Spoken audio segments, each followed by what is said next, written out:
El murmullo de 120 invitados llenaba el salón de baile del exclusivo club de golf, una sinfonía de falsedad envuelta en trajes de diseñador y el tintineo de copas de cristal importado. El aire estaba denso, saturado con la fragancia de los arreglos florales excesivos que Germán había insistido en comprar, y el olor metálico de una hipocresía que solo yo parecía detectar. Desde mi silla, observaba la escena como quien mira una obra de teatro grotesca desde un palco privado, notando cómo la luz de las inmensas lámparas de araña se fracturaba sobre la platería, creando destellos que herían la vista. Todos estaban allí para celebrar la solidez de un matrimonio que, en realidad, se había convertido en humo hacía apenas 3 días. Mantenía mi espalda recta, una postura ensayada durante décadas de vida social, mientras mis dedos trazaban círculos invisibles sobre el mantel de lino blanco, preparándome para la actuación final de mi vida como la esposa sumisa que todos creían conocer. A mi lado, Germán Altamirano se puso de pie, ajustándose el nudo de su corbata de seda, con un movimiento nervioso que la mayoría interpretó como emoción, pero que yo identifiqué inmediatamente como miedo puro. A sus 70 años, aún conservaba esa fachada de distinción que le había abierto tantas puertas, aunque yo podía ver las gotas de sudor frío perlando su frente bajo las luces cálidas del salón. Alzó su copa de cristal con una mano que temblaba imperceptiblemente, haciendo tintinear el borde con una cuchara de plata para reclamar silencio. El salón enmudeció. Sus ojos recorrieron la sala, evitando los míos hasta el último segundo posible, buscando validación en los rostros de la élite local antes de atreverse a mirarme a mí, la mujer a la que estaba traicionando con una sonrisa en los labios. 47 años a tu lado, Isadora, comenzó Germán, su voz quebrándose con una teatralidad que habría conmovido a cualquiera que no supiera lo que yo sabía. Hizo una pausa, dramática, dejando que el peso de casi medio siglo flotara en el aire viciado del salón.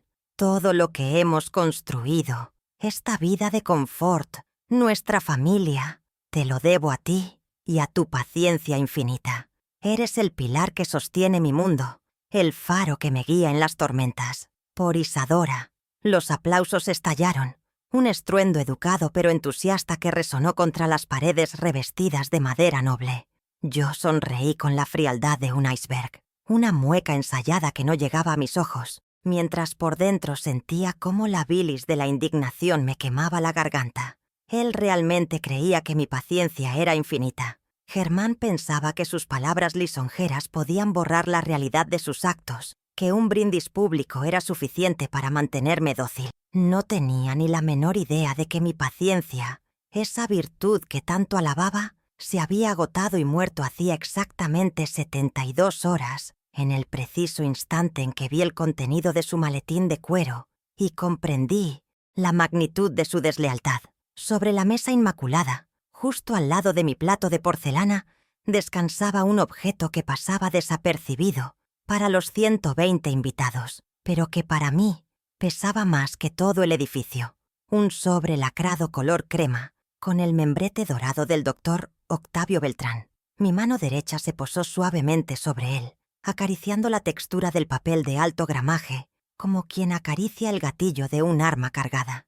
Ese sobre no contenía una tarjeta de felicitación, ni un regalo de aniversario. Contenía la sentencia de muerte de la vida de Germán, tal como la conocía. Era mi ancla en medio de la tormenta, la prueba física de que yo ya no era la víctima, sino el verdugo que esperaba pacientemente el momento de dejar caer la hoja de la guillotina. Mientras los invitados bebían su champán, ajenos al drama, yo repasaba mentalmente las cifras que habían estado taladrando mi cerebro durante las últimas noches de insomnio. $2.850.000. Ese era el valor oficial de la villa histórica de mi madre, la joya de mi herencia, el legado que Germán pretendía vender a mis espaldas por una fracción insultante para salvar su propio pellejo. Miré a los comensales, amigos de toda la vida, y me pregunté qué pensarían si supieran que el hombre que ahora sonreía y saludaba con la copa en alto estaba a punto de dejarme en la calle para pagar sus vicios. La discrepancia entre la opulencia de la fiesta y la bancarrota moral de mi esposo era tan vasta que me producía vértigo. Mis ojos se desviaron hacia una mesa cercana donde Ramiro y Luciana Falcón cuchicheaban entre sí, lanzando miradas furtivas hacia nosotros. Los compradores, los buitres inmobiliarios que creían haber encontrado la ganga del siglo, aprovechándose de un anciano desesperado. Veía la codicia brillando en los ojos de Luciana, mientras evaluaba mis joyas, probablemente calculando cuánto más podrían sacarnos antes de que todo se derrumbara. No sabían que yo los estaba observando con la misma intensidad depredadora, que cada gesto suyo confirmaba mis sospechas y endurecía mi resolución. Ellos creían ser los dueños de la situación, ignorando que estaban sentados sobre una trampa legal que yo misma había diseñado. «Ya está hecho», susurró Germán al inclinarse para besar mi mejilla. Un beso seco y rápido, pensando que me refería a la organización de la fiesta o a la renovación de nuestros votos. Pero yo sabía que en su mente, «ya está hecho», significaba que la venta estaba asegurada, que se había librado de sus deudas monstruosas, sacrificando mi patrimonio. Sentí una repulsión física al tenerlo tan cerca, su colonia mezclándose con el olor rancio de sus mentiras. En ese momento, decidí que no habría piedad. Si él había sido capaz de vender 47 años de lealtad por dinero rápido, yo sería capaz de comprar mi libertad con su ruina absoluta. Todo comenzó con un error estúpido, el tipo de descuido que solo comete un hombre arrogante que subestima la inteligencia de su esposa. Fue hace 3 días, una mañana que parecía como cualquier otra, cuando el silencio de la casa se rompió no por un grito, sino por un susurro escuchado a través de una puerta entreabierta. Ese fue el momento en que Isadora Villalba, la dama de sociedad, murió, y nació una mujer dispuesta a todo para proteger lo que era suyo. Antes de que Germán termine su copa de champán esta noche, recordaré exactamente cómo pasé de ser su compañera de vida a convertirme en su peor pesadilla legal y financiera. Para entender la magnitud de mi furia, uno debe entender primero el peso de lo que Germán intentaba arrebatarme. La villa de mi madre no es simplemente una estructura de ladrillo y mortero. Es una fortaleza de memoria erigida en el corazón del distrito financiero, un sobreviviente de 900 metros cuadrados que ha resistido el avance voraz de los rascacielos modernos. Tasada oficialmente en $2.850.000, su valor de 1900 mercado real supera los 3 millones si se considera su arquitectura neocolonial de 1925, intacta y preservada obsesivamente por mí. Cada baldosa de mármol importado, cada vigas de cedro en los techos de doble altura, representa el legado de 3 generaciones de mujeres Villalba que protegieron ese patrimonio con uñas y dientes. Germán veía en esas paredes solo un activo líquido, una pila de billetes esperando ser canjeada, ignorando deliberadamente que esa casa era lo único que quedaba de mi identidad antes de convertirme en su esposa decorativa. Mi mente viajó hacia atrás, aterrizando en el invierno de 1994, el año de su primera gran desgracia financiera. Recuerdo el frío que sentí no por la temperatura, sino por el vacío en mi pecho cuando abrí mi caja fuerte y saqué el estuche de terciopelo azul marino que contenía el aderezo de esmeraldas de mi abuela. Germán había invertido mal en una importadora fantasma, acumulando deudas por $320.000 que amenazaban con embargar nuestro primer apartamento. Me juró, con lágrimas en los ojos y arrodillado sobre la alfombra persa, que era un error de principiante, una víctima de socios inescrupulosos. Vendí esas joyas, piezas únicas de Art Deco, que hoy valdrían el triple, por una suma rápida y dolorosa para cubrir sus errores, creyendo ingenuamente que estaba salvando nuestro futuro común, sin saber que estaba financiando el primer capítulo de su adicción. Aquella venta clandestina fue el primer corte en mi alma, una herida que nunca cerró del todo y que Germán se encargó de reabrir cíclicamente. Me prometió esa noche, con la voz rota por un llanto que entonces me pareció sincero, que nunca más pondría en riesgo nuestra seguridad. «Isadora, eres mi salvadora. Te repondré cada centavo», repetía mientras yo firmaba los recibos de venta en una joyería discreta del centro, sintiendo cómo me despojaba de mi historia para limpiar su nombre. Pero el nunca más de un ludópata es tan efímero como el humo de un cigarrillo. Esa fue la primera vez que cambié mi dignidad heredada por su tranquilidad momentánea, estableciendo un precedente peligroso. Él rompía las cosas y yo, silenciosamente, y con la chequera de mi familia, las arreglaba. Pasaron 14 años de relativa calma tensa, hasta la crisis de 2008, cuando la historia se repitió con una crueldad matemática. Esta vez no fue una importadora, sino una supuesta oportunidad inmobiliaria, que resultó ser una estafa piramidal en la que él se había metido a mis espaldas. Necesitaba $180,000 en 48 horas o enfrentaría cargos por fraude fiscal. Recuerdo estar sentada en la cocina, con las facturas desplegadas sobre la mesa de granito, mientras él caminaba de un lado a otro, culpando a la economía global. Tuve que liquidar un fondo de inversión que mi padre había dejado para mi vejez, sacrificando años de interés compuesto para tapar otro agujero negro en sus finanzas. Nuevamente, lo salvé. Nuevamente, creí en sus promesas de redención mientras él me miraba con esa mezcla de gratitud y condescendencia que empezaba a odiar. Durante estas 4 décadas y media, Germán perfeccionó el arte del microabuso financiero, una técnica sutil diseñada para anular mi capacidad de reacción. Me aisló sistemáticamente de las decisiones económicas importantes bajo la excusa paternalista de no preocupar tu linda cabeza con números aburridos. Él manejaba las cuentas conjuntas, las inversiones y los balances, mientras yo recibía una asignación mensual generosa pero controlada, suficiente para mantener la fachada de dama de sociedad, pero insuficiente para tener independencia real. Me convenció de que yo no tenía talento para los negocios, de que mi lugar estaba en la organización de cenas benéficas y el cuidado del jardín, mientras él drenaba nuestros recursos en casinos clandestinos y apuestas deportivas de alto riesgo.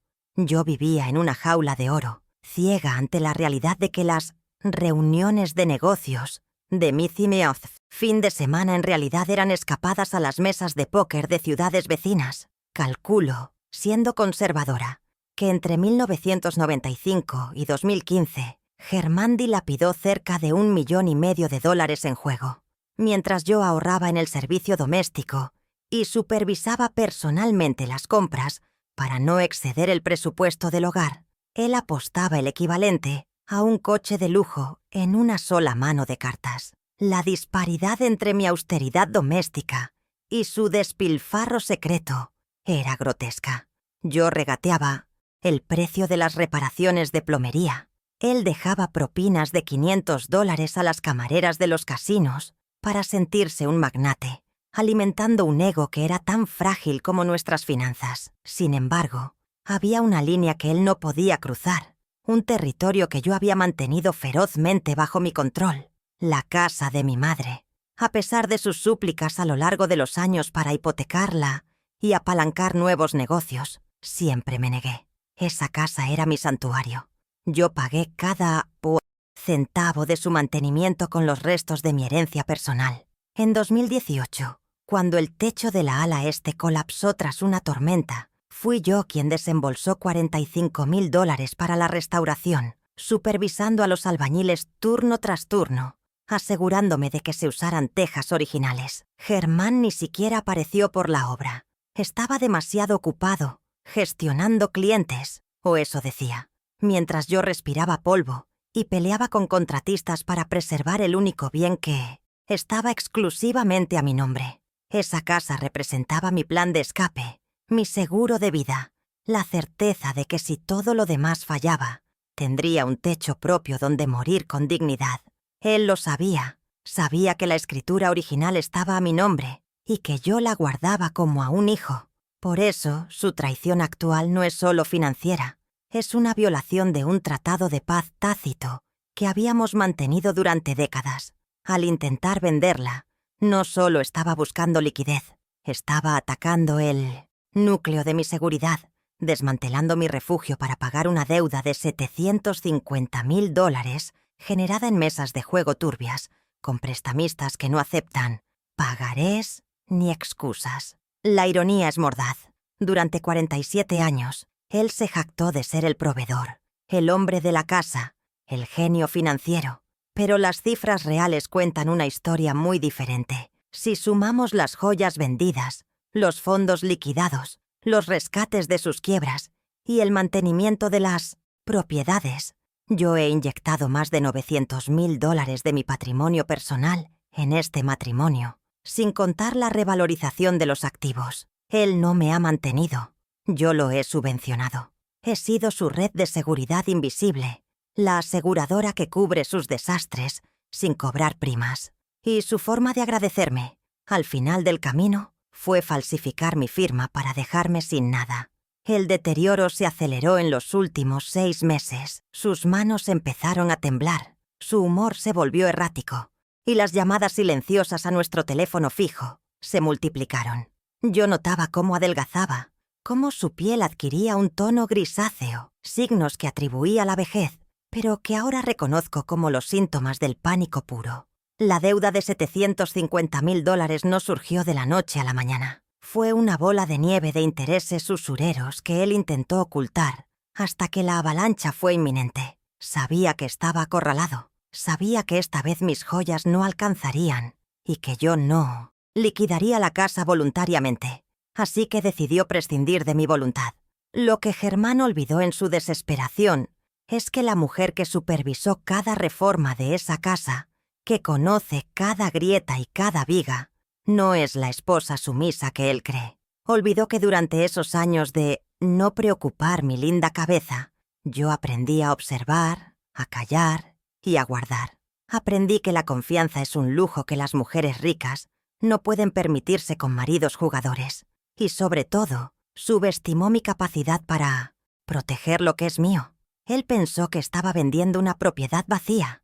No sabía que estaba vendiendo la guarida de una loba que había despertado de un largo sueño de obediencia. Ahora, mientras él brinda por mí paciencia infinita, yo repaso mentalmente el inventario de mis sacrificios. Cada dólar, cada joya, cada mentira tragada se ha convertido en combustible para lo que voy a hacer. La venta fraudulenta de la casa por $1,160,000, menos de la mitad de su valor. Es el insulto final. No es solo un robo. Es una declaración de guerra. Y si él quiere guerra, le daré una batalla que recordará cada día que pase en la celda que le estoy preparando. La Isadora que perdonaba y pagaba ha muerto. La Isadora que cobra las deudas acaba de nacer. Y su contabilidad es implacable. Todo comenzó exactamente 72 horas antes de la fiesta. Un martes por la noche que parecía anestesiado por la rutina de 47 años. Germán se había comportado de manera extraña durante la cena, tamborileando los dedos sobre la mesa de caoba, con un ritmo frenético que delataba una ansiedad subterránea, aunque insistía en que solo era estrés por el mercado. Lo vi levantarse abruptamente, llevando su teléfono pegado al pecho como si fuera un órgano vital que pudiera desprenderse, y encerrarse en el baño de visitas del pasillo principal, un lugar que nunca usaba porque detestaba la acústica. Mi instinto, afilado por décadas de convivir con un mentiroso patológico, se encendió como una bengala en la oscuridad. Me quité los zapatos para no hacer ruido sobre el piso de parqué y me acerqué a la puerta, presionando el botón de grabación en mi propio celular, mientras contenía la respiración hasta que mis pulmones ardieron. A través de la madera maciza, su voz se filtraba con una claridad aterradora, desprovista de la arrogancia habitual y cargada de una súplica patética. Lo tengo, Ramiro. $1,160,000. Sí, el precio que... ¡Acordamos!, susurraba con la urgencia de un náufrago negociando un salvavidas. Mi mano libre se aferró al marco de la puerta para no desplomarme allí mismo. Estaba hablando de vender algo por una cifra millonaria, pero no teníamos ningún activo líquido de ese valor, excepto uno. Continuó, y cada palabra era un clavo más en el ataúd de mi confianza.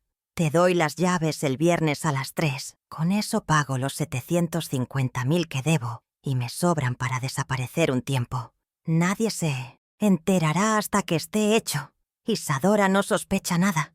Regresé a la sala de estar con el corazón galopando contra mis costillas sintiendo cómo la sangre se helaba en mis venas ante la confirmación de la traición. Me senté en el sofá de terciopelo, reproduciendo el audio en mi mente una y otra vez, analizando la brutalidad de las cifras. $1.160.000. El número me golpeó con la fuerza de un insulto físico.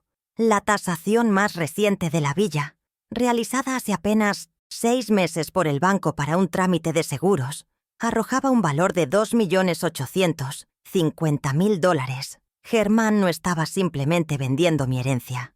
La estaba liquidando en una venta de garaje criminal, regalando casi 2/3 de su valor real solo para obtener efectivo rápido y cubrir su rastro antes de huir. La noche se convirtió en una vigilia insomne, fingiendo dormir a su lado mientras mi cerebro trazaba un mapa de guerra silenciosa. A la mañana siguiente, miércoles, esperé a que saliera hacia su supuesta partida de golf semanal. Apenas el motor de su coche se alejó por la entrada de grava, inicié una búsqueda sistemática en su despacho, revisando cada cajón, cada libro hueco y cada carpeta con la eficiencia de un auditor forense. Buscaba el rastro de papel, la evidencia física que conectara la voz de Ramiro con un documento legal. Pero el despacho estaba sospechosamente limpio, demasiado ordenado para el caos que solía reinar en sus finanzas, como si hubiera purgado cualquier prueba incriminatoria previendo mi curiosidad. Sin embargo, los hombres desesperados siempre cometen el error de aferrarse a sus amuletos de seguridad. Y para Germán, su santuario siempre había sido su Mercedes-Benz clásico. Recordé que, en la crisis del 94, escondía los avisos de embargo en la guantera. Bajé al garaje, donde el olor a gasolina y cera para autos me recibió con una frialdad metálica. Abrí el maletero del coche con la llave de repuesto que guardaba en la cocina. Estaba vacío a simple vista, pero noté que la alfombra que cubría la llanta de repuesto estaba ligeramente desalineada, un detalle milimétrico que solo alguien obsesiva con el orden notaría. Levanté la cubierta y allí, bajo el caucho negro de la rueda, estaba una carpeta azul de plástico barato, incongruente con la tapicería de cuero del vehículo. Mis manos temblaban, no de miedo, sino de una furia gélida, mientras sacaba el documento a la luz de los fluorescentes del garaje. Era un borrador de contrato de compraventa inmobiliaria, redactado con una prisa evidente, pero con validez legal aparente. En el encabezado, los nombres brillaban con una claridad obscena: vendedor, Germán Altamirano y Isadora Villalba, y compradores, Ramiro y Luciana Falcón. Mis ojos volaron hacia la cláusula del precio. $1.160.000 USD, pagaderos mediante cheque de gerencia al momento de la entrega de posesión. La fecha estipulada era el viernes 12, el mismo día de nuestro aniversario, a las 15:00 horas. La audacia de programar el despojo el mismo día que celebrábamos nuestra unión era de una crueldad poética. Pero lo que detuvo mi respiración fue la última página. Allí, sobre la línea punteada destinada al cónyuge, estaba mi firma: Isadora Villalba. El trazo era una imitación competente, lo suficientemente parecida para engañar a un oficial desprevenido, pero llena de errores para mi ojo experto. La I inicial tenía una inclinación demasiado pronunciada hacia la derecha, y la rúbrica final carecía de la pequeña curva ascendente que yo hacía instintivamente desde la universidad.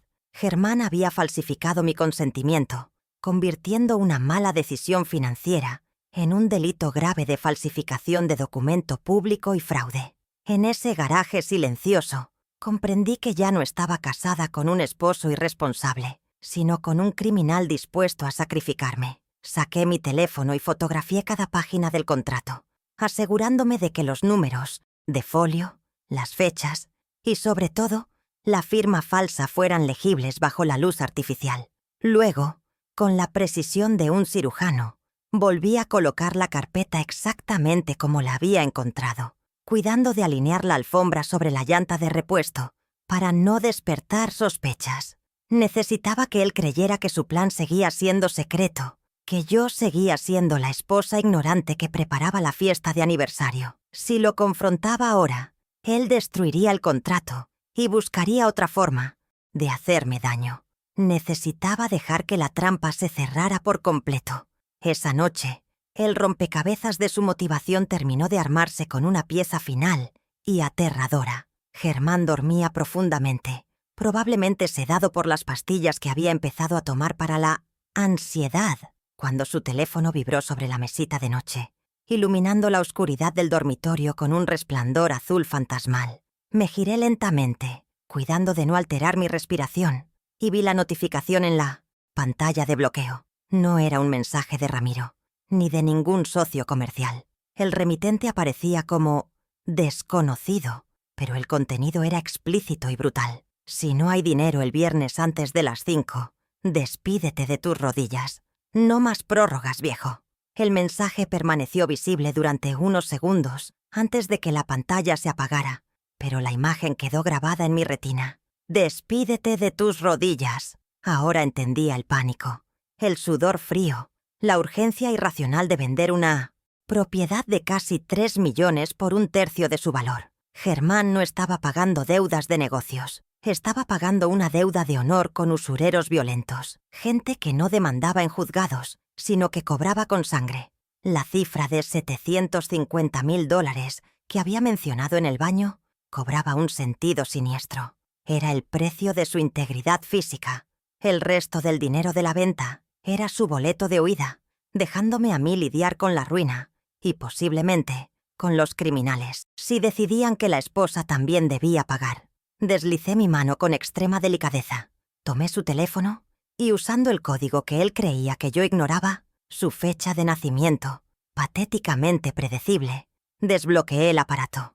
Reenvié el mensaje a mi propio número y luego lo borré del historial de envíos para no dejar rastro de mi intrusión. También tomé una captura de pantalla del registro de llamadas que mostraba 5 comunicaciones ese día con un número no guardado, todas de menos de 1 minuto. Estaba documentando la extorsión no para salvarlo, sino para probar ante cualquier juez que sus acciones estaban motivadas por actividades ilícitas, blindando mi posición de víctima involuntaria. Al amanecer del jueves, 24 horas antes de la venta programada, puse en marcha la fase legal de mi contraataque. Le dije a Germán que iría al salón de belleza para prepararme para la fiesta, pero en su lugar conduje directamente al distrito financiero, hacia el edificio de cristal y acero donde el doctor Octavio Beltrán tenía su bufete.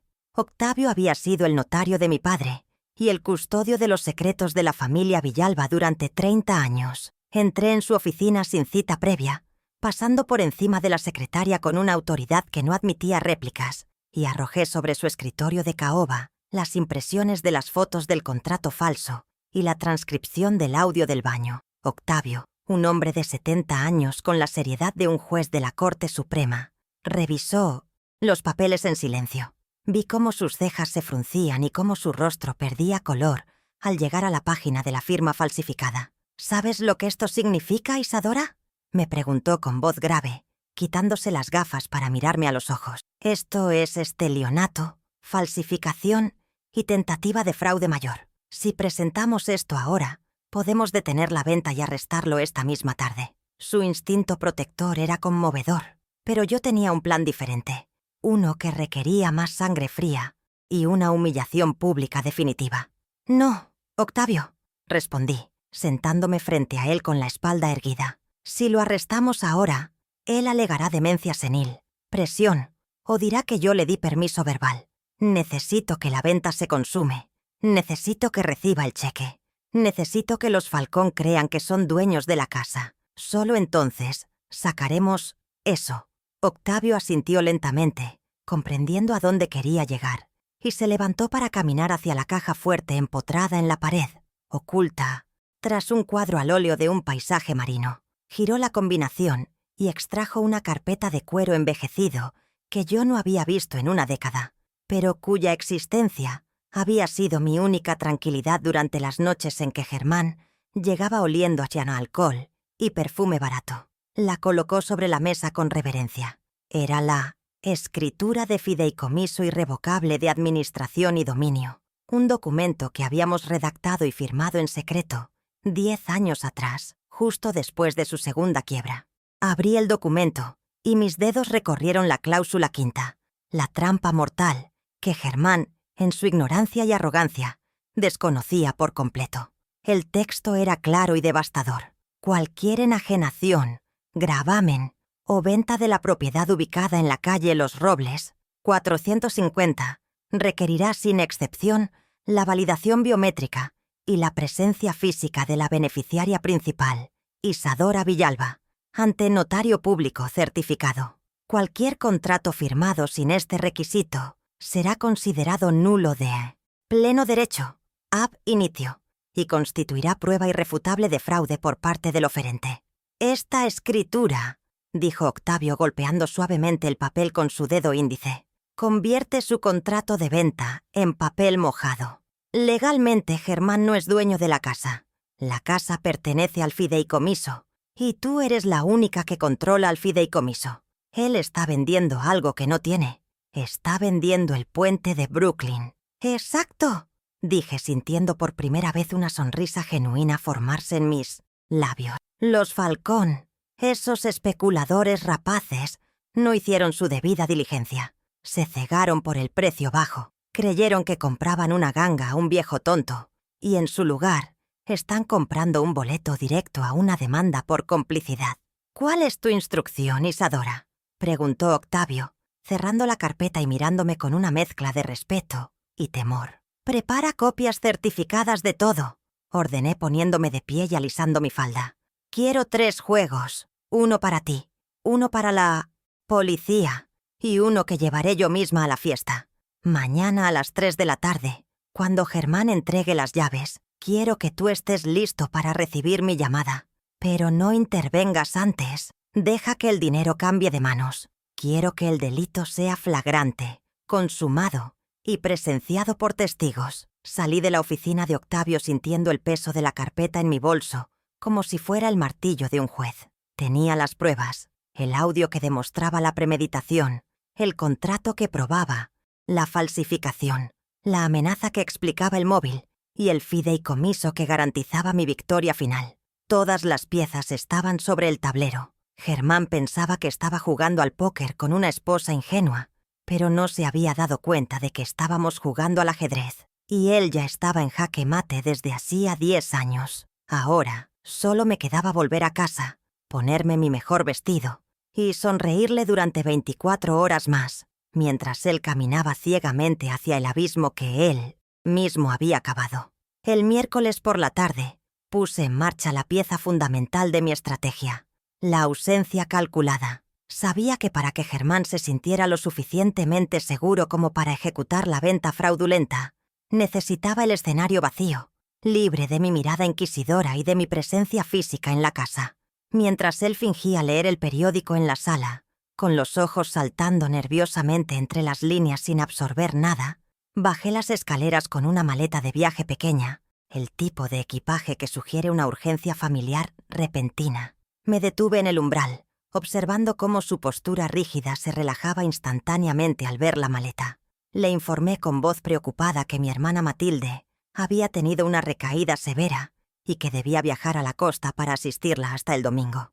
La mentira fluyó de mis labios con una naturalidad que me asustó. 47 años de honestidad se habían evaporado, reemplazados por la fría eficiencia de una actriz en su acto final. La reacción de Germán fue una mezcla obscena de alivio y falsa preocupación que casi me provoca náuseas allí mismo. Se levantó de un salto, ofreciéndose a llevar la maleta al coche, preguntando por la salud de Matilde, con un interés que jamás había mostrado en décadas.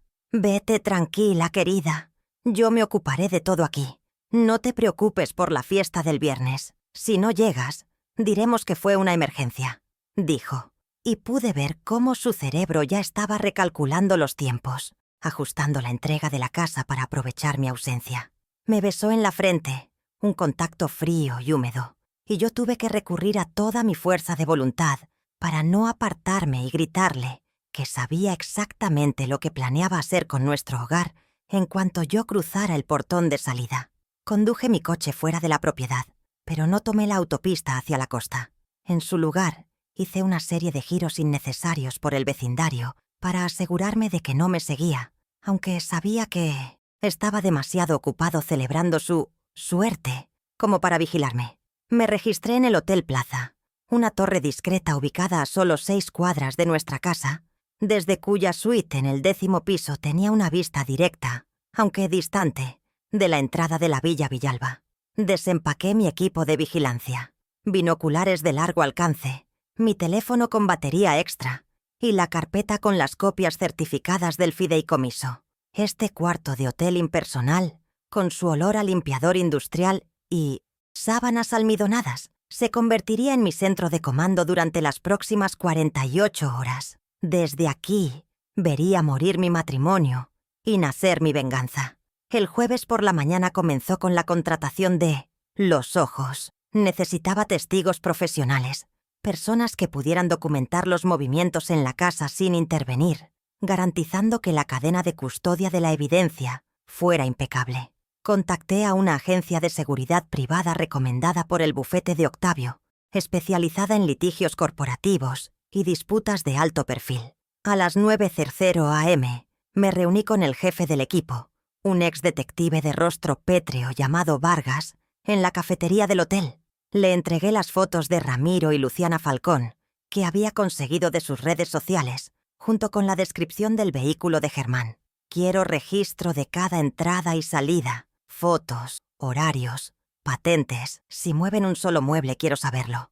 Instruí, extendiéndole un sobre con un anticipo en efectivo sustancial. Vargas asintió, guardó las fotos y desapareció, convirtiéndose en mi sombra armada. Hacia el mediodía del jueves, realicé una auditoría remota final de nuestras cuentas bancarias, conectándome a través de la red segura del hotel. La situación era incluso más crítica de lo que había estimado. La cuenta de ahorros conjunta tenía un saldo de apenas $400. Germán había drenado los últimos 5.000 en retiros de cajero automático durante la semana anterior, probablemente para pagar intereses menores y ganar tiempo con los prestamistas. Revisé los movimientos de la tarjeta de crédito y encontré cargos recientes en una licorería de lujo y una tienda de electrónica. Compras absurdas de un hombre que intenta mantener una fachada de normalidad mientras el agua le llega al cuello. Imprimí cada estado de cuenta, sumándolos al arsenal de pruebas que llevaría al clímax. No dejaría ningún cabo suelto. Cada centavo malgastado sería un argumento más ante el juez. A las 3:00 p.m. hice la llamada de rigor a la casa para mantenerla coartada, asegurándome de que mi voz sonara cansada y distraída por la supuesta enfermedad de mi hermana. Germán contestó al primer timbre, con la respiración agitada, y de fondo pude escuchar el sonido inconfundible de objetos siendo arrastrados. «¿Qué es ese ruido, Germán?», pregunté inocentemente. «Nada, querida, estoy reorganizando el estudio para limpiar un poco», mintió, cuando en realidad sabía que estaba moviendo muebles valiosos o quizás empacando sus propias cosas para la huida. «Quédate tranquila. Cuida a Matilde. Te amo», añadió antes de colgar apresuradamente.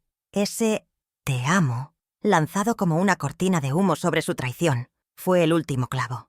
Confirmé con Vargas por mensaje de texto. Efectivamente, una furgoneta de mudanzas pequeña y sin rotular había ingresado por la puerta de servicio hacía 10 minutos. Estaba vaciando lo que podía. La tarde del jueves la dediqué a la coordinación policial, el paso más delicado y peligroso de todo el plan. No podía simplemente llamar al 911. Necesitaba que la intervención fuera por un delito grave en flagrancia, no una disputa doméstica que la policía ignoraría. Octavio había gestionado una reunión discreta con el comisario Rivas, jefe de la División de Delitos Económicos. Le expliqué la situación con la precisión de un fiscal. La venta ilegal, la falsificación de documentos, la cantidad millonaria involucrada y, crucialmente, la presencia de compradores que transferirían fondos ilícitos. Rivas, un hombre acostumbrado a lidiar con estafadores de cuello blanco, revisó la documentación del fideicomiso y el contrato falso. Si el dinero se entrega o se firma el documento final, procedemos. Antes de eso, es solo una intención. Tenemos que esperar al momento exacto del intercambio, dictaminó. Acordamos que una patrulla de civil estaría apostada cerca de la casa el viernes a partir de las 12:00 p.m., esperando mi señal. La noche del jueves fue una prueba de resistencia mental. Desde la ventana del hotel, con las luces de la ciudad parpadeando como ojos indiferentes, observé las ventanas de mi propia casa.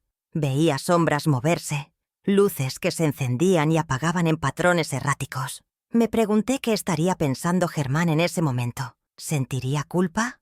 ¿O solo el alivio adrenalínico del adicto que cree haber encontrado una salida mágica? Releí el mensaje de amenaza de los prestamistas. «Despídete de tus rodillas». Una parte de mí, la parte que lo había amado durante casi medio siglo, sintió un terror genuino por su seguridad física. Pero la otra parte, la mujer que había sido saqueada y subestimada, sabía que la cárcel era, irónicamente, el único lugar seguro para él. Si pagaba la deuda, seguiría jugando hasta perderlo todo. Si no pagaba, lo matarían. Mi intervención, aunque brutal, era la única forma de detener la espiral de destrucción. El viernes amaneció con un cielo gris plomizo, un telón de fondo, adecuado para el día de nuestro 47º aniversario. Me vestí con una deliberación ceremonial, eligiendo un traje sastre de color azul acero que proyectaba autoridad y control, lejos de los vestidos florales y suaves que Germán prefería que usara. Me maquillé para ocultar las ojeras de 3 noches sin dormir, aplicando una capa de base como si fuera pintura de guerra.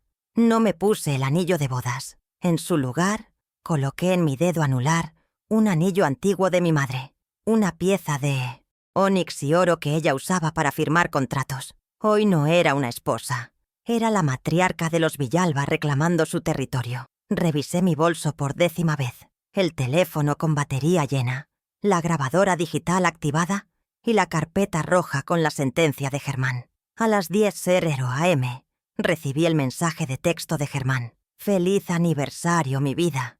Lamento que no podamos celebrarlo juntos hoy. Espero que Matilde mejore. Te enviaré un regalo especial pronto». La audacia de enviarme felicitaciones el mismo día que planeaba despojarme de todo era psicopática.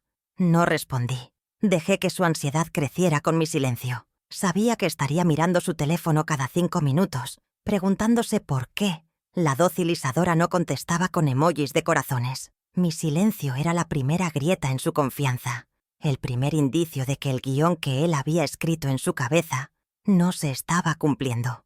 A esa hora, Vargas me informó que un coche de lujo negro, un BMW con vidrios polarizados, había dado 2 vueltas a la manzana. Los Falcón estaban reconociendo el terreno, ansiosos por cerrar el trato. A las 12:08 p.m. almorcé sola en la habitación, obligándome a tragar cada bocado de una ensalada insípida para tener fuerzas. La tensión física era insoportable. Sentía cada músculo de mi cuerpo tenso como una cuerda de violín, a punto de romperse. Repasé el plan con Octavio por teléfono una última vez. «Recuerda, Isadora, no entres hasta que veas los bolígrafos o los cheques. Tienen que consumar el acto jurídico viciado. Si entras antes, solo es una discusión matrimonial», me advirtió con su voz grave. «Lo sé, Octavio.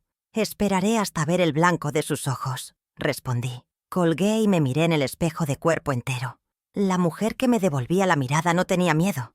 Tenía una misión. A la 1:30 p.m. abandoné el hotel. Conduje hasta un parque público situado a 2 calles de mi casa, donde dejé mi coche estacionado para no alertar a Germán con el sonido del motor en la entrada. Caminé el resto del trayecto, moviéndome por las sombras de los árboles de la acera, sintiéndome como una espía en mi propio barrio.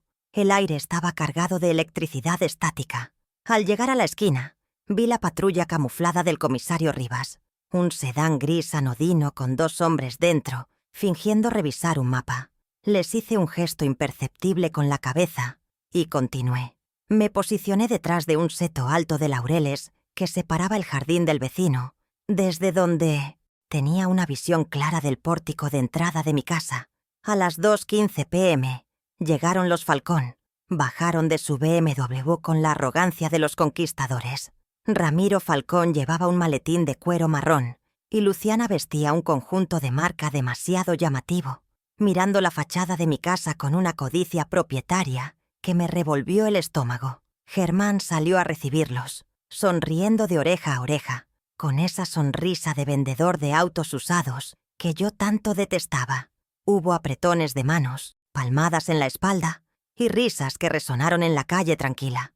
«Bienvenidos a su nueva casa», le escuché decir a Germán, y esa frase fue el detonante que convirtió mi tristeza en pura ira volcánica. Entraron. La puerta de roble macizo se cerró tras ellos con un golpe seco. La trampa estaba armada. Esperé 15 minutos eternos, cronometrando cada segundo en mi reloj de muñeca. 15 minutos para los saludos, para el recorrido rápido, para sentarse en la mesa del comedor, donde tantas cenas familiares habíamos compartido.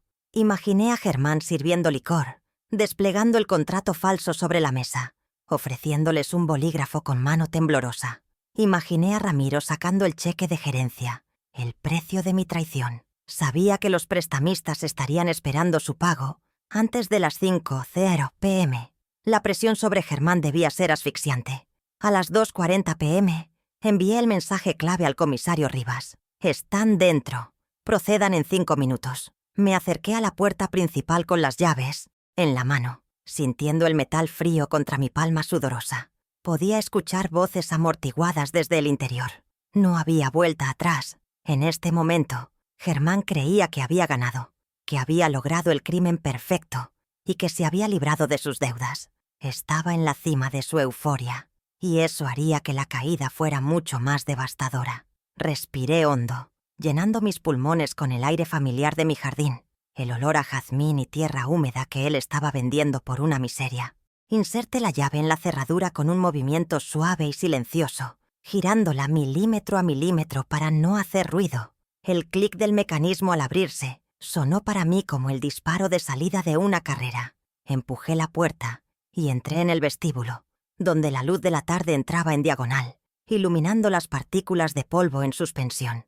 Caminé sobre las alfombras persas que amortiguaban mis pasos, avanzando hacia el salón principal como un espectro vengador. Las voces se hicieron claras. «Aquí tiene el cheque, Germán.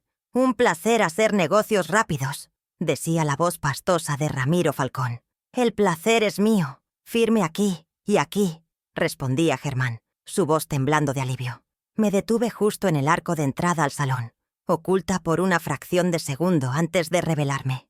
Vi la escena congelada en el tiempo. Germán inclinado sobre la mesa, los Falcón con las plumas en la mano, el cheque azul sobre la madera pulida.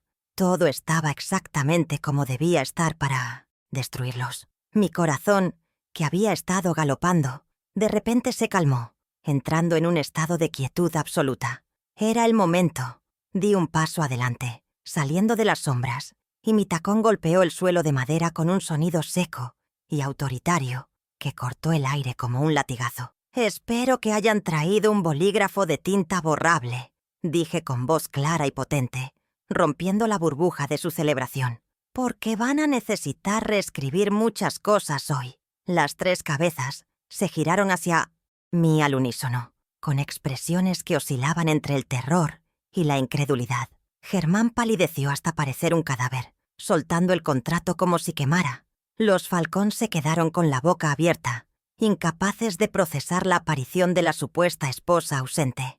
La escena estaba servida, la audiencia cautiva, y yo tenía el guión final en mi mano derecha. La fase del silencio había terminado. Ahora comenzaba el ruido de la justicia, cayendo sobre sus cabezas. Cerré la puerta detrás de mí, con un golpe definitivo, encerrándonos a todos en la jaula que Germán había construido, pero de la que solo yo tenía la llave para salir. El silencio que siguió a mi entrada fue tan denso que casi podía masticarse. Una pausa antinatural donde el único sonido era el zumbido distante del aire acondicionado. Germán me miraba con los ojos desorbitados, como si estuviera presenciando una aparición espectral, mientras su mano derecha, aún suspendida sobre el contrato, comenzaba a temblar con un espasmo incontrolable. Por un momento vi al hombre con el que me había casado desmoronarse, su fachada de patriarca exitoso, derritiéndose para revelar al niño asustado que había provocado este desastre. Sin embargo, no sentí lástima, solo una claridad quirúrgica. Ramiro Falcón fue el primero en romper el hechizo, poniéndose de pie con una brusquedad que hizo rechinar su silla contra el piso de roble, ajustándose el saco como si se preparara para una pelea callejera, disfrazada de negociación. Señora Villalba, supongo, dijo Ramiro con un tono que pretendía ser cortés, pero que goteaba con descendencia. Entiendo que esté alterada, pero esta es una reunión privada de negocios. Su esposo y nosotros estamos concluyendo una transacción que ya fue acordada. Le sugiero que nos deje terminar. Los detalles domésticos los pueden discutir después. ¿Detalles domésticos?, repetí, avanzando hacia la mesa con paso lento y deliberado, ignorando su intento de intimidación. Vender el techo bajo el Isimenanistio, que duermo por 1/3 de su valor, no es un detalle doméstico, señor Falcón. Es un saqueo. Y lamento informarle que su acuerdo tiene un defecto fundamental. Llegué hasta la mesa y, con un movimiento rápido, deslicé el contrato de debajo de la mano de Germán. Él intentó detenerme, pero su agarre era débil, sudoroso. Giré el documento hacia los compradores y señalé la firma al pie de la última página. Ese garabato tembloroso que pretendía ser mi consentimiento. «Esta firma», dije clavando mis ojos en Luciana, quien parecía más preocupada por su bolso de diseñador que por la legalidad del acto. «Es una falsificación mediocre. Yo no estuve aquí, no sostuve la pluma y ciertamente no autoricé regalar mi patrimonio. Cualquier juez de primera instancia anularía esto en una audiencia preliminar». Germán reaccionó entonces, impulsado por el pánico de ver sus salvavidas alejarse. Se levantó tambaleándose, con el rostro enrojecido, y soltó una risa nerviosa y aguda que sonó grotesca en el salón. «Elegante. No le hagan caso, por favor», balbuceó, dirigiéndose a los Falcón y evitando mirarme. «Isadora no está bien últimamente. Su memoria falla. Ella firmó esto la semana pasada, pero a veces se confunde. Es la edad, ya saben. Matilde, su hermana, está igual». La bajeza de su mentira me golpeó como una bofetada física. Intentaba hacerme pasar por senil, deslegitimar mi mente para validar su robo. Fue un error táctico fatal. En lugar de debilitarme, su traición encendió la última reserva de mi furia fría. Saqué mi teléfono del bolsillo, desbloqueé la pantalla y reproduje el audio que había grabado en el baño 3 días atrás. La voz de Germán llenó el salón, clara y nítida. «Lo tengo, Ramiro. Con eso pago los 750.000 que debo y me sobran para desaparecer». Isadora no sospecha nada. El efecto fue inmediato. Luciana Falcón ahogó un grito y Ramiro se puso pálido, mirando alternativamente el teléfono y a Germán.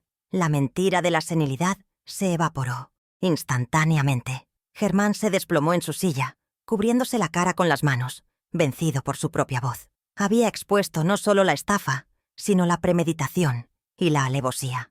«No estoy senil, Germán», dije suavemente, apagando la grabación. «Y tampoco estoy confundida.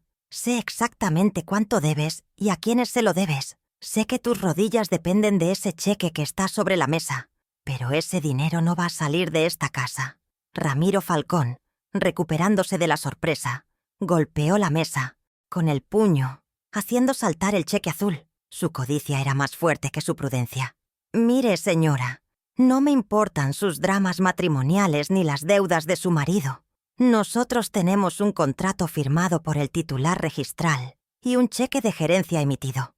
Hemos cumplido nuestra parte. Si su marido falsificó su firma, ese es su problema. Legalmente, él tiene la potestad de administración. O nos entregan las llaves ahora mismo, o los demando a ambos por incumplimiento y daños. Y créame, tengo abogados que se comerán esta casa en litigios de todos modos». La amenaza flotó en el aire, tóxica y real. Ramiro tenía razón en un punto. El sistema legal era lento y costoso. Podrían enredarnos en juicios durante años, bloquear la propiedad y dejarnos en la ruina mientras Germán lidiaba con los prestamistas. Los Falcón no se iban a ir por las buenas. Olían sangre y dinero fácil. Germán levantó la vista, con un destello de esperanza en los ojos, pensando que la agresividad de Ramiro podría salvar la situación. «Ella no puede detenerlo, Ramiro», susurró Germán, aferrándose a un clavo ardiendo. «La escritura está a mi nombre también. Es un bien ganancial. Mi firma vale el 50%. Tomen la casa. Solo denme el dinero». «Isadora, por Dios, es mi vida lo que está en juego». La dinámica había cambiado. Ya no era una esposa descubriendo una mentira, era una guerra abierta. Los Falcón estaban dispuestos a forzar la venta, ignorando la moralidad, amparándose en tecnicismos y fuerza bruta. Germán estaba dispuesto a sacrificarme para sobrevivir. Me di cuenta de que la revelación de la falsificación y la deuda los había herido, pero no los había matado. Necesitaban un golpe final, algo contra lo que no pudieran luchar, algo que hiciera que el contrato fuera legalmente imposible, no solo anulable. Miré hacia la ventana, donde sabía que la patrulla de Rivas esperaba mi señal para la estocada final, pero decidí esperar un minuto más. Quería ver hasta dónde llegaban. Quería que los Falcón tocaran el dinero, que creyeran que habían ganado a pesar de todo. Ramiro empujó el cheque hacia Germán nuevamente. «Firma el recibo, Germán. Ignora a la loca. La casa es nuestra». Germán tomó el bolígrafo, su mano temblando violentamente, y acercó la punta al papel. Era el momento de máxima tensión, el punto de no retorno. Sonreí, una sonrisa triste y definitiva, y metí la mano en mi bolso para sacar la carpeta roja de cuero envejecido, el arma nuclear que Octavio Beltrán había preparado hace una década. «Adelante, Germán, firma», dije con una calma que heló la habitación. «Firma tu sentencia, porque lo que estás vendiendo no existe». Solté la carpeta roja sobre la mesa con un peso que desmentía su tamaño. Un golpe seco que resonó como un mazo judicial en el silencio tenso de la sala. El cuero envejecido se deslizó sobre la madera pulida hasta detenerse justo frente a las manos codiciosas de Ramiro Falcón, quien miró el objeto como si fuera una serpiente venenosa a punto de atacar. Germán, paralizado por el miedo, mantenía el bolígrafo suspendido en el aire, una estatua patética de la avaricia interrumpida, mientras sus ojos iban de mi rostro impasible al documento que acababa de aterrizar entre nosotros. Nadie respiraba. El aire acondicionado parecía haber bajado 10 grados la temperatura de la habitación, congelando el momento en una viñeta de suspenso insoportable. «Ábrela, Ramiro», ordené con una voz suave pero imperiosa, cruzando los brazos sobre mi pecho. «Si vas a comprar una propiedad de 3 millones por un tercio de su precio, deberías saber exactamente qué estás comprando. O mejor dicho, qué no estás comprando». Ramiro, impulsado por una mezcla de arrogancia y duda, abrió la carpeta con brusquedad. Sus ojos recorrieron rápidamente la primera página, saltando de línea en línea con creciente alarma. Pude ver cómo se le tensaba la mandíbula y cómo una vena palpitaba peligrosamente en su sien a medida que comprendía la jerga legal. Luciana se asomó por encima de su hombro, su expresión de triunfo transformándose lentamente en una mueca de horror al leer el título en letras góticas: «Fideicomiso irrevocable de administración y dominio». «¿Qué demonios es esto?», bramó Ramiro, lanzando la carpeta hacia Germán como si quemara. Dice que la propiedad no es de personas físicas». «Exactamente», intervine dando un paso hacia la mesa y apoyando las yemas de mis dedos sobre el borde. «Hace 10 años, después de la segunda quiebra de mi esposo, blindé esta casa. La propiedad legal reside en un fideicomiso. Germán Altamirano no es el dueño. Yo tampoco lo soy técnicamente. La casa pertenece a una entidad jurídica que solo puede ser disuelta o alterada con mi huella biométrica y mi firma presencial ante el notario titular del fideicomiso». Germán agarró el documento con manos temblorosas, leyendo frenéticamente las cláusulas que lo despojaban de todo poder. Vi el color drenarse de su rostro, hasta dejarlo con un tono ceniciento, similar al de los muertos. Esto es de 2014, balbuceó con la voz ahogada por la incredulidad. «¿Me hiciste firmar esto?» «No recuerdo haber firmado esto. Lo firmaste entre un montón de papeles de reestructuración de deuda, querido», respondí con una frialdad que me sorprendió incluso a mí. «Estabas tan desesperado porque yo pagara tus deudas fiscales de aquel entonces que habrías firmado tu propia sentencia de muerte sin leerla. Y, en cierto modo, eso fue exactamente lo que hiciste». La implicación práctica de mis palabras cayó sobre la sala como una bomba. El contrato que estaba sobre la mesa, ese papel por el que Germán estaba dispuesto a traicionarme, no valía ni la tinta con la que estaba impreso. Legalmente, Él había intentado vender el puente de Brooklyn. Estaba cometiendo un fraude flagrante no solo contra mí, sino contra los compradores, entregando un bien sobre el cual no tenía ningún derecho de disposición. Ramiro Falcón se volvió hacia Germán con la furia de un animal acorralado. Ya no veía a un socio de negocios, sino a un estafador que le había hecho perder el tiempo y puesto su dinero en el limbo.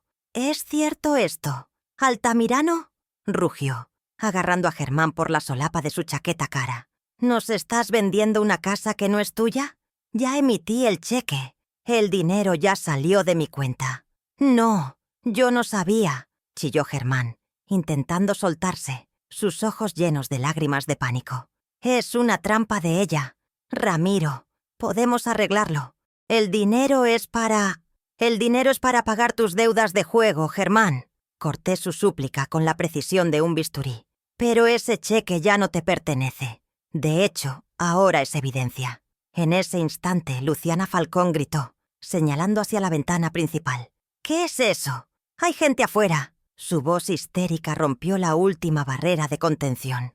Todos giramos la vista hacia el jardín delantero, donde las luces azules y rojas de la policía comenzaban a rebotar contra las paredes del salón, tiñendo nuestros rostros de una intermitencia violenta. «Se acabó el tiempo», anuncié, y saqué mi teléfono para marcar el número del comisario Rivas, aunque no era necesario. Ya los veía cruzando el pórtico.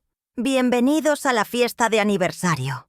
La puerta principal se abrió de golpe, no con delicadeza, sino con la autoridad de la fuerza pública. El comisario Rivas entró liderando a 4 oficiales uniformados, con las placas brillando bajo la luz de la tarde. El sonido de las botas policiales sobre el parqué fue el único aplauso que Germán recibiría ese día. La platea que él tanto temía no eran sus amigos del club de golf, sino la ley entrando en su propia casa para cobrarle las facturas morales. «¡Nadie se mueva!», gritó Rivas, dominando la escena con una voz entrenada para el caos. Los oficiales se desplegaron rápidamente, rodeando la mesa del comedor como si fuera la escena de un crimen capital, lo cual, financieramente hablando, lo era. Ramiro Falcón levantó las manos instintivamente, retrocediendo lejos de Germán como si la culpa fuera contagiosa. «Oficial, nosotros somos las víctimas aquí», gritó señalando a mi esposo. «Este hombre intentó estafarnos. Tenemos un contrato fraudulento». «Eso lo determinará el juez», respondió Rivas secamente, acercándose a la mesa. Con una mano enguantada, tomó el contrato falso y el cheque de gerencia de $1.160.000, colocándolos dentro de una bolsa de evidencia plástica. El sonido del cierre, Ziploc sellando el destino de Germán, fue ensordecedor. Germán miró la bolsa de evidencia con desesperación pura. Ese cheque era su vida. Sin ese papel, los prestamistas irían por él. Sin ese dinero, sus rodillas y probablemente su vida estaban perdidas. Intentó dar un paso hacia el policía, con las manos extendidas en una súplica grotesca. «Por favor, no pueden llevarse eso. Es un malentendido.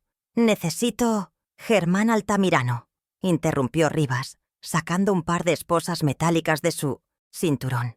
«Queda detenido por los cargos de falsificación de documento público, estelionato en grado de tentativa y fraude mayor. Tiene derecho a guardar silencio». El clic metálico de las esposas, cerrándose alrededor de las muñecas de Germán, resonó en el salón vacío de muebles, un sonido definitivo que marcó el fin de 47 años de mentiras. Lo vi encogerse físicamente, sus hombros cayendo, su altura disminuyendo, como si el metal en sus muñecas pesara toneladas. Me miró por última vez, con los ojos llenos de una mezcla de odio y súplica, buscando a la esposa que siempre lo salvaba. Pero esa mujer ya no estaba en la habitación. «Isadora», susurró con la voz quebrada, «¿qué has hecho?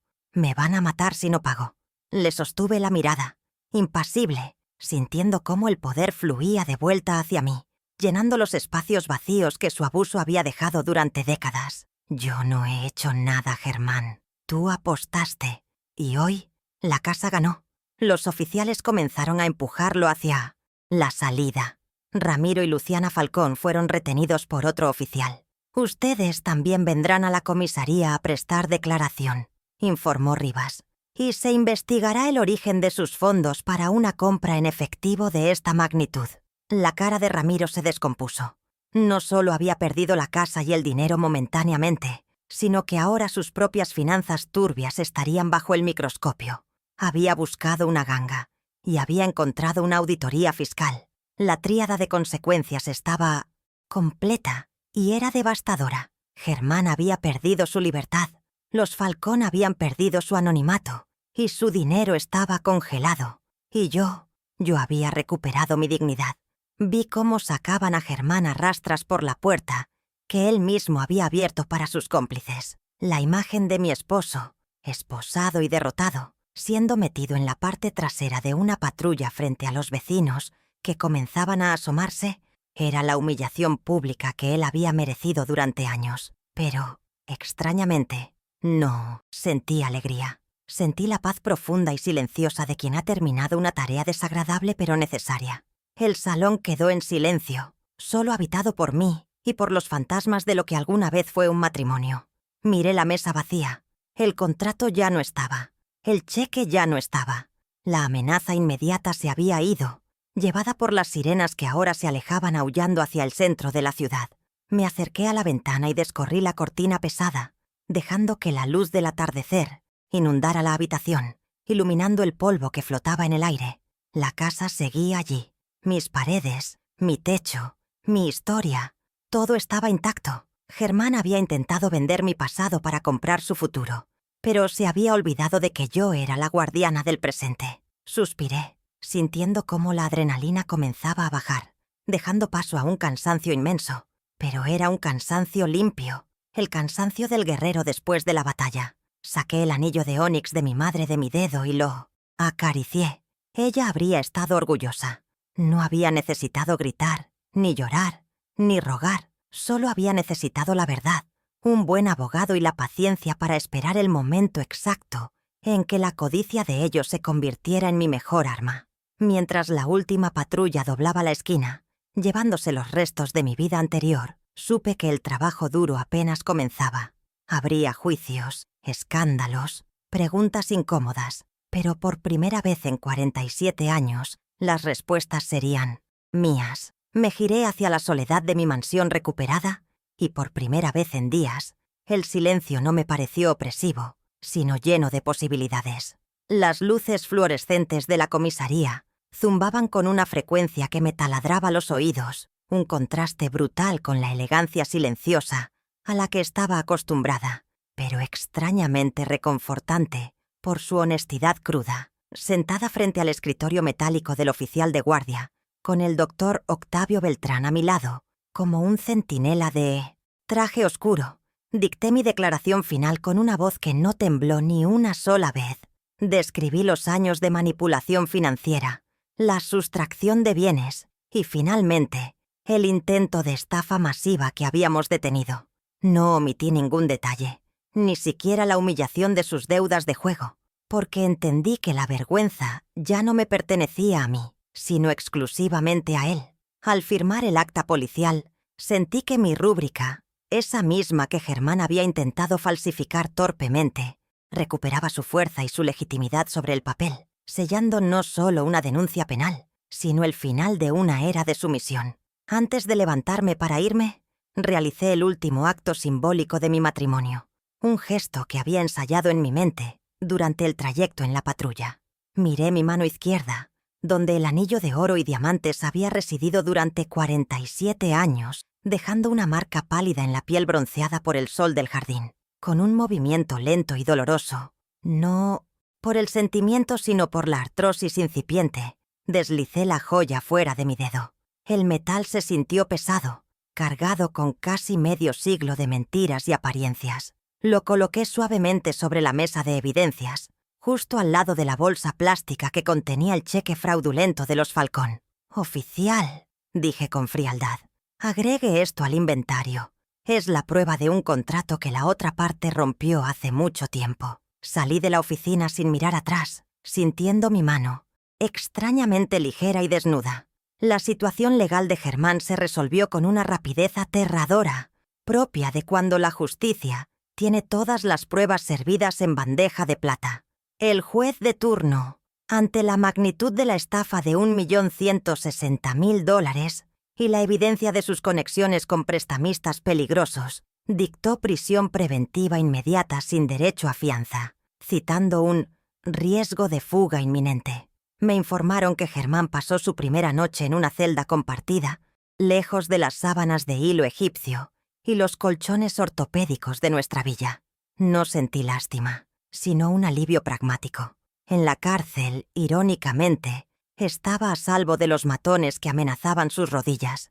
Yo le había salvado la vida al encerrarlo, aunque él probablemente pasaría el resto de sus días odiándome por ello. Su deuda seguía existiendo, pero ahora era un problema del sistema penitenciario, no mío. El regreso a la mansión Villalba esa noche fue una experiencia casi religiosa.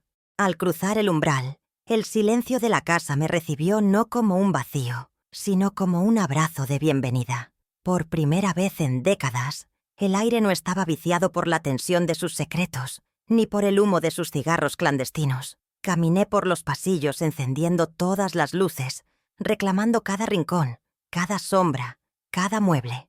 La casa, que había estado a punto de ser profanada por extraños, parecía respirar aliviada, sus vigas crujiendo suavemente como si se asentaran tras un largo terremoto. Me preparé un té en la cocina, usando la taza favorita de Germán deliberadamente, y me senté en la terraza a mirar la luna, sabiendo que nadie vendría a interrumpir mi paz con excusas patéticas o demandas de dinero urgente. La soledad, descubrí, no era una condena, sino un lujo exquisito. A la mañana siguiente, sábado, comencé la purga sistemática de su presencia en mi vida cotidiana. Contraté a un servicio de mudanzas para que embalara sus ropas, sus trofeos de golf y sus colecciones de revistas, con instrucciones precisas de enviar todo a un depósito de alquiler, pagado por 6 meses. No quería quemar sus cosas. Eso sería melodramático y vulgar. Simplemente quería que desaparecieran de mi vista. Ver su armario vacío fue una victoria visual impactante. El espacio que él ocupaba, tanto física como psicológicamente, ahora estaba despejado para ser llenado con mis propios intereses. Decidí que transformaría su estudio, ese antro de conspiraciones fallidas, en una biblioteca para mis libros de arte y botánica. Cada caja que salía por la puerta era un peso menos sobre mis hombros, una tonelada de ansiedad que abandonaba la propiedad para siempre. En cuanto a los Falcón, su codicia les costó mucho más que un mal momento.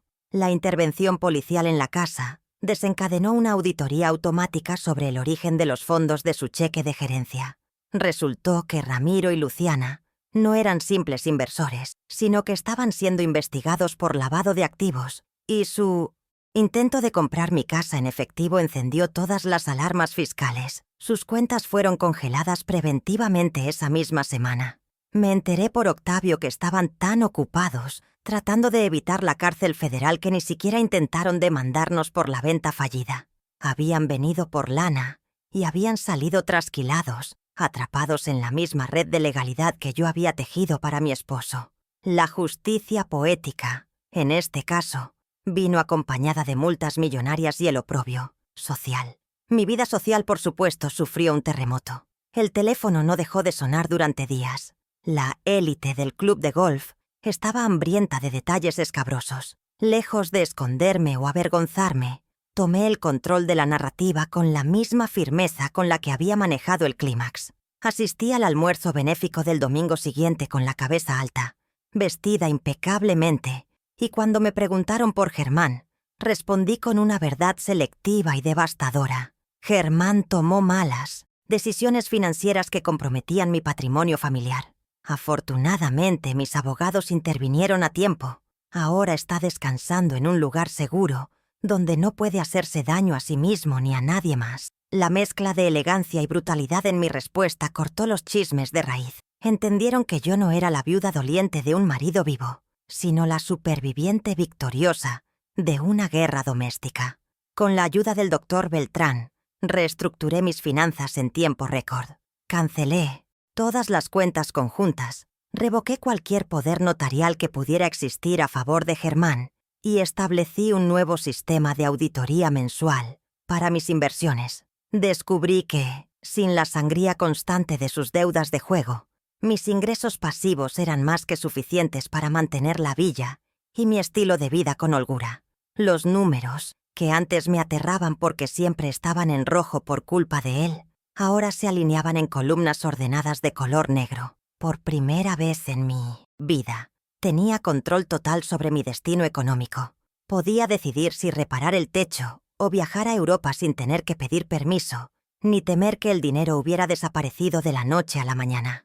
La amenaza de los prestamistas se disipó como la niebla al salir el sol. Octavio se encargó de hacer correr la voz en los bajos fondos, a través de canales discretos, de que Germán estaba en prisión y que sus activos habían sido incautados o estaban blindados en fideicomisos intocables. Los usureros son pragmáticos. Saben que no se puede cobrar a un preso insolvente ni intimidar a una anciana que tiene a la policía y a la prensa en su puerta. Al perder su capacidad de pago y su libertad, Germán dejó de ser un objetivo lucrativo y se convirtió en una deuda incobrable.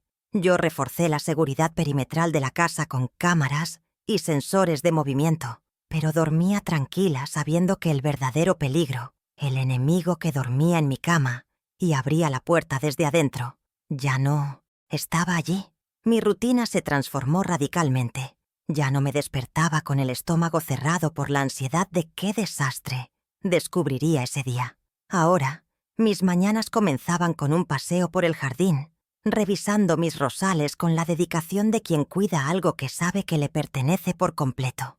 Volví a pintar, una pasión que había abandonado en los años 80 porque a Germán le molestaba el olor a trementina. Llené la casa de música, de flores frescas y de amigas que realmente me apreciaban, no las esposas de los socios de negocios de él. Aprendí a disfrutar de ocupar todo el espacio de la cama, durmiendo en diagonal, reclamando mi territorio incluso en los sueños. La soledad se convirtió en libertad y el silencio en una sinfonía de tranquilidad que había olvidado que existía. A veces, al pasar por el pasillo y ver las fotografías de nuestros viajes y fiestas pasadas, me detenía a mirarlas no con nostalgia, sino con la curiosidad de un arqueólogo. Veía a esa mujer joven y sonriente a su lado, y quería abrazarla, decirle que sería fuerte, que aguantaría, y que al final ganaría. No borré esos 47 años, son parte de quien soy, mi escuela de vida, el crisol donde se forjó mi carácter. Pero ya no dejaba que esas imágenes definieran mi presente. Eran el registro de una lección aprendida a un precio altísimo, $3 millones y un corazón roto. Sin embargo, al mirar el saldo final, sabía que había salido ganando. Tenía mi casa, mi dignidad y, lo más importante, me tenía a mí misma. Un mes después del incidente, recibí una carta de Germán desde la prisión. El sobre era barato, el papel áspero. No la abrí. La sostuve unos instantes, sopesando si sentía curiosidad por sus excusas o sus súplicas, y decidí que no. Ya había escuchado suficiente. La deposité en la trituradora de papel de mi despacho y observé cómo las tiras blancas caían como confeti en la papelera. Fue el cierre definitivo. No había nada que hablar. Las reglas habían cambiado. Para siempre. Mi vida, mi casa y mi dinero estaban bajo una nueva administración. Una que no admitía socios desleales ni jugadores compulsivos. La puerta estaba cerrada y la llave la tenía yo. Hoy, mientras celebro la recuperación total de mi propiedad legal sobre la villa, brindo sola con una copa del mejor champán, ese que Germán guardaba para ocasiones especiales que nunca llegaban. Miro a mi alrededor, a los muros sólidos que me protegen, a los retratos de mis antepasados, que parecen mirarme con aprobación. He sobrevivido a la traición más íntima y he salido más fuerte, más sabia y, sorprendentemente, más feliz. La vejez no es el final para mí, es el comienzo de mi reinado. Soy la guardiana de mi propio castillo y nadie volverá a entrar sin mi permiso expreso. Dejo la copa sobre la mesa de mármol y miro hacia el jardín iluminado por la luna, pensando en la ironía de todo. Germán siempre se creyó un gran estratega, un hombre de mundo que sabía cuándo doblar la apuesta y cuándo retirarse. Pero su error fue subestimar a la persona que tenía enfrente, confundiendo mi silencio con ignorancia y mi lealtad con estupidez. Sonrío al recordar su cara cuando vio el fideicomiso, el momento exacto en que su castillo de naipes se derrumbó. Germán quiso jugar su última mano con mi patrimonio, apostando todo a una sola carta marcada. Olvidó que la dueña del casino siempre fui yo.